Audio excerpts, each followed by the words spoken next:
Did you know that Quake made a full-fledged Battlefield game?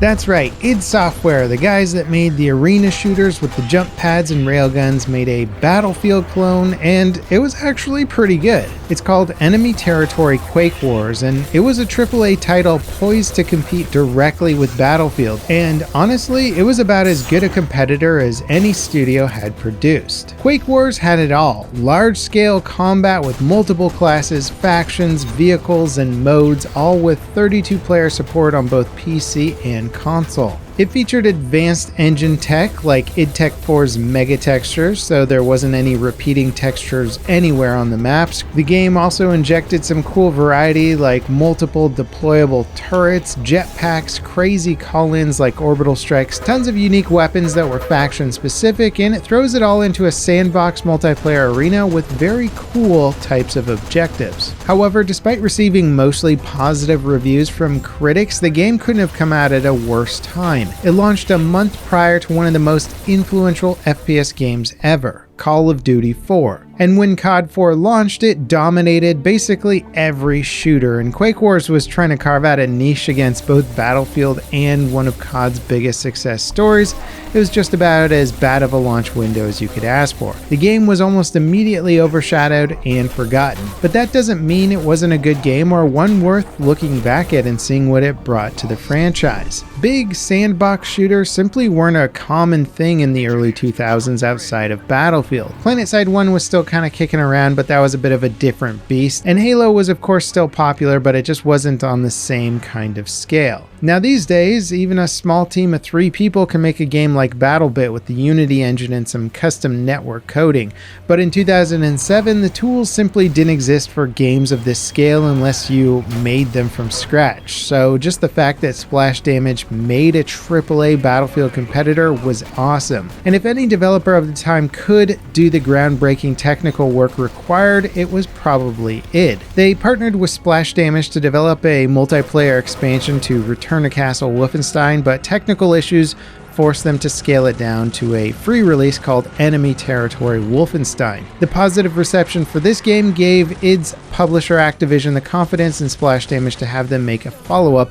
based on Quake, and thus Enemy Territory Quake Wars was born. And like the previous Wolfenstein game, Quake Wars featured attack and defend game modes, with one faction having to push through defenses to complete multiple objectives, while the defending team fortified their positions. The GDF in Quake Wars are the human faction with kind of near-future modern military weapons and gadget. The Strogg are this alien faction, kind of this cybernetic Borg-like creatures, and they have much more sci-fi abilities and weapons. And this more unique team design style really helped to set Quake Wars apart from Battlefield. I wouldn't go so far as to call it an asymmetrical game. Both factions have similar classes, gadgets, and abilities, but they are presented very differently. The GDF weapons are more traditional and need to be reloaded, whereas the Stroggs overheat if you shoot them for too long, forcing you to wait for them to cool down.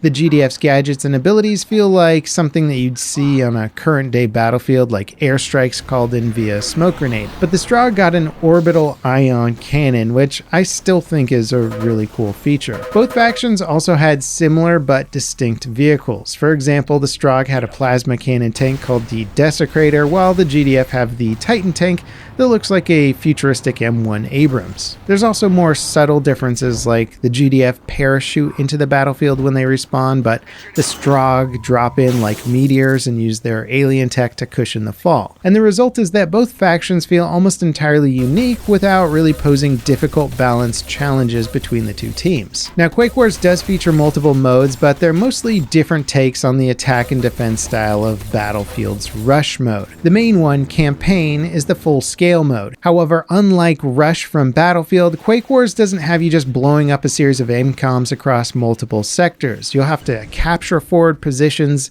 build bridges, escort vehicles, disable generators, and destroy the enemy's base to actually win. This diverse objective play was a super cool feature at the time, and I remember many Battlefield fans asking for similar evolutions in the Rush game mode. And those sequence of events that I just listed are just part of one campaign. The game features 4 unique campaigns, aka geographical locations, with 3 maps each across Africa, North America, Northern Europe, and the Pacific. And while the general progression and objectives of the maps are fairly similar across all 4 campaigns, the variety of locations and objectives is still pretty decent. Each map had its own unique layout, but the goal was more or less always the same: to get to the enemy base and blow it up. Every match also featured side objectives that are actually class specific. For example, engineers have to build and maintain the deployable turrets, they have to repair the vehicles, place mines, and more. And each class gets some of those objectives to complete throughout the match, and they're all focused on helping your teammates. It's actually one of the more compelling ways that I've seen to get players to actually play their chosen role properly. However, outside of some of the stylistic changes and more nuanced changes to the gameplay, Quake Wars didn't really take too many risks to set itself apart from Battlefield. In fact, one of the main criticisms from actual Quake fans is that it just felt like a Battlefield clone. It's tough to even call it a Quake game outside of the set dressing and the storyline. The advanced movement tech, fast-paced precision gunplay, health boost, and respawning weapon pickups, which are commonplace in, say, a traditional Quake game, are nowhere to be seen in Quake Wars. Splash damage basically took what worked in enemy territory Wolfenstein, sprinkled some Battlefield inspiration on it, gave it a Quake skin, and we got Quake Wars. However, it was a chart topper when it actually launched in September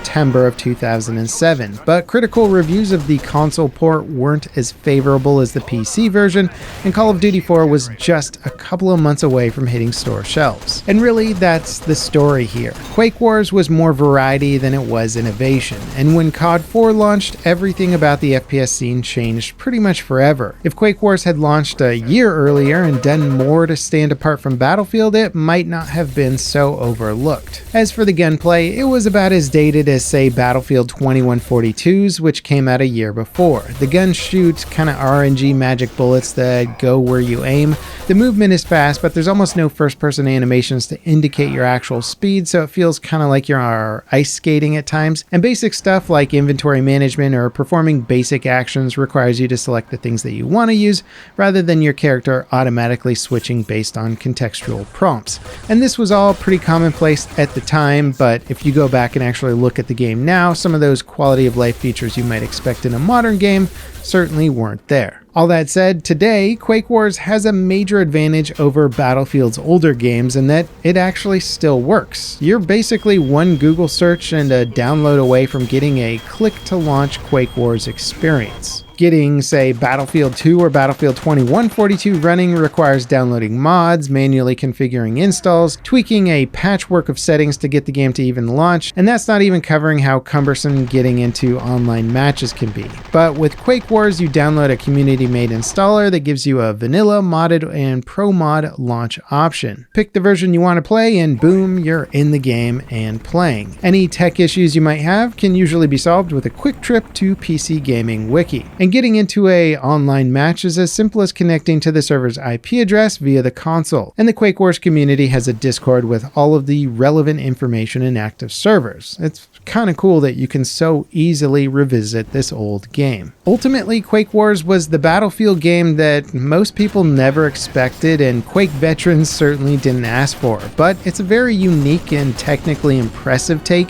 on a franchise that's been almost entirely dominated by DICE since 1942's launch. Competition with Battlefield might be stiff these days, but in 2007 it was practically unheard of. The fact that Splash Damage delivered a AAA take on Battlefield with its own unique identity and frankly very competent gameplay deserves some praise. And honestly, I think the way that Quake Wars evolved the objective play is still pretty darn cool and something that I wish Battlefield had adopted over the years. Did you guys ever play Quake Wars? And if not, is this actually the first time you're hearing about it? What do you think of id competing with DICE for the Battlefield market? Let me know in the comments, and next up, check out this video showing off one of Battlefield's, well, real main competitors right now, made by 3 people, and that's BattleBit. I think you'll enjoy that video as well. Thanks for watching, guys, and I'll see you next time. This is Level Cap, signing off.